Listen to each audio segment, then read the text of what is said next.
खेकडं खाईल तुझं ना, तू काय खातो तुझं ना? तुला तंबाखू नाही, नाताला काय आग लावित तू? आजीबाई म्हणते मी गेल्यावर पप्प्याचं कसं होईल, तू जाणं गरजेचं आहे. तूच पप्प्याची बिस्किट खातीन, तू काय पप्प्याची चिंता कर?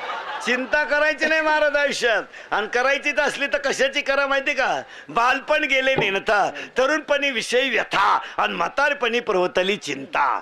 लहानपण गेलं टिंगल्या टवाळ्या करण्यात, तरुणपण गेलं सासरवाडीचं कल्याण करण्यात, आणि म्हातारपण गेलं खाटावर झोपण्यात. भजन करतो कवा? आणि खाटावर झाला का यमाला हाक मारतो, यमा उचल मला.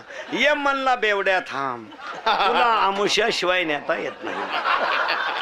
कथा सुईची आवला दे का ना आलाय का? तुला वर नेऊन वरचे बिघडवायचे आहेत का?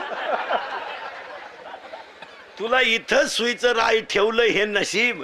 महाराज अभंगाला सुरुवात झाली तेवढी नीट ऐका, चिंता करायची नाही. कोण उपदेश करतंय?